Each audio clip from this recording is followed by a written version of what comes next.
Hello বন্ধুরা, welcome to my channel Diverse Diary. বন্ধুরা, এটা একটা মূলত এডুকেশনাল চ্যানেল এবং পরবর্তীতে এতে কিছু অন্যান্য বিষয়ও ইনক্লুড করা হবে। তবে মূলত এটা শিক্ষামূলক একটা চ্যানেল। তো আজকে আমরা ইংরেজিতে বিউটিফুল শব্দ যেটা রয়েছে সেটার কি কি অল্টারনেটিভস হতে পারে সেটা নিয়ে আমরা আজকে বিস্তারিত আলোচনা করব। বিউটিফুল সব কিছুতে যেমন the river is beautiful, the girl is beautiful, the the town is beautiful, city is beautiful. তো সবসময় বিউটিফুল বিউটিফুল ইউজ করাটা একটা মনোটোনাস, একটা একঘেয়েমি সৃষ্টি করে মনের মধ্যে। তো আজকে আমি কতগুলো এই বিউটিফুলেরই অল্টারনেটিভ আপনাদের কাছে আলোচনা করব, যেগুলো বিভিন্ন ক্ষেত্রে আপনার মধ্যে একটা বৈচিত্র্য আনবে, কথার মধ্যে আপনার ল্যাঙ্গুয়েজের মধ্যে একটা ডাইভার্সিফাই হবে, একটা ব্যাপার আসবে আপনার কথাবার্তায়। তো শুরু করা যাক তাহলে আজকের লেসন। বন্ধুরা, প্রথম যে সাবস্টিটিউট সেটা হচ্ছে গ্লোরিয়াস। হ্যাঁ, আমরা গ্লোরিয়াস কথাটা কোন কোন ক্ষেত্রে ইউজ করব সেটারও কিন্তু নির্দিষ্ট একটা ক্ষেত্র রয়েছে। সব ক্ষেত্রে গ্লোরিয়াস ইউজ করাটা ঠিক হবে না। যেমন দিনের ক্ষেত্রে একটা খুব সুন্দর একটা দিন, তো এখানে আমরা গ্লোরিয়াস কথাটা ব্যবহার করতে পারি। The day is glorious, a gentle wind is blowing and it's neither hot নর কুল। তো এই ধরনের একটা অ্যাটমসফিয়ারে দ্য সান ইজ শাইনিং, এ ধরনের পরিস্থিতিতে আমরা ডেটা খুব এনজয় করছি, তখন আমরা বলতে পারি যে এটা ইটস আ গ্লোরিয়াস ডে। তো এরপর যে শব্দটা আমরা ব্যবহার করতে পারি সেটা হচ্ছে স্টানিং। স্টানিং শব্দটা মোটামুটি অনেকেই ব্যবহার করে এখন।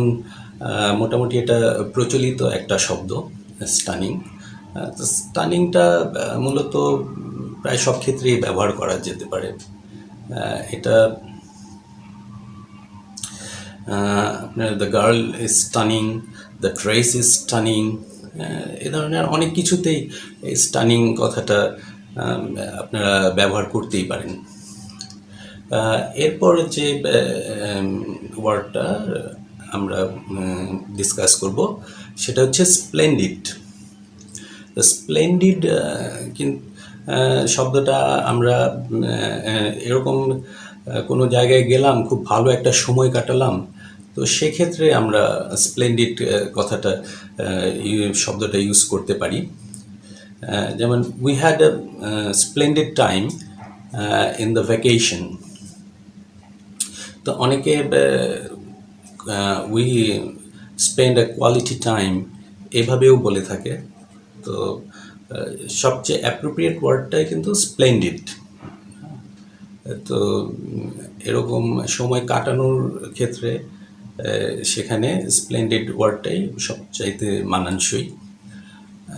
এরপর যে শব্দটা আমরা ডিসকাস করব সেটা হচ্ছে এক্সকুইজিট। এক্সকুইজিট মানে হচ্ছে পারফেকশন, মানে জিনিস কোনো কিছুর মধ্যে কোনো খুঁত নেই, ফ্ললেস, এবং কোয়ালিটির দিক থেকে এর চেয়ে বেটার আর কিছু হতে পারে না, এরকম টাইপের বোঝায় এক্সকুইজিট দিয়ে। যেমন আপনি একটা রেস্টুরেন্টে গেলেন, তো রেস্টুরেন্টে আপনি সব কিছু দেখেই মুগ্ধ, সব কিছুই আপনার ভালো লাগছে, এরকম একটা যদি ব্যাপার সেখানে থেকে থাকে।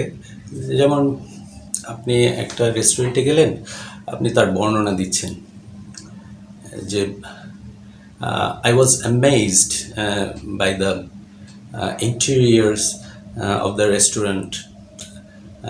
We were served the savory foods.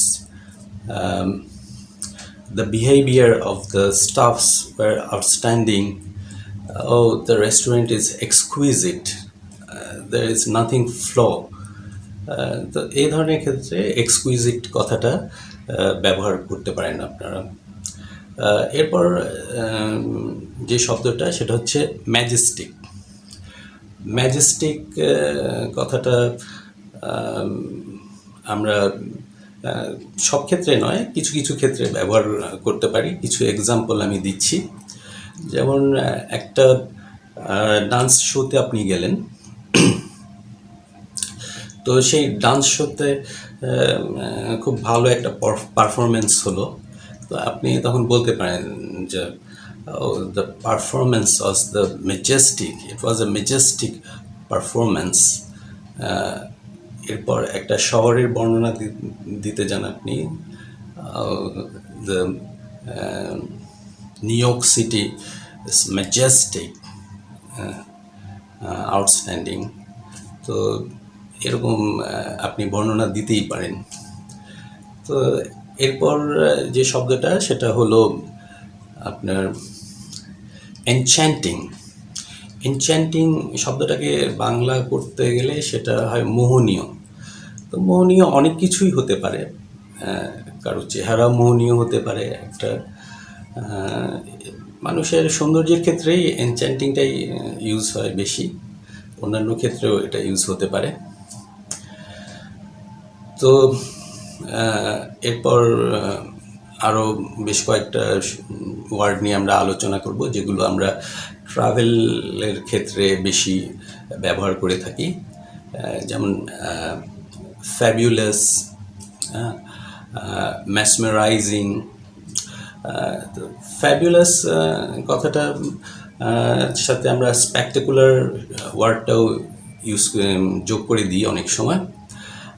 Example হতে পারে, this company provides the spectacular and fabulous package tour, holiday package tour.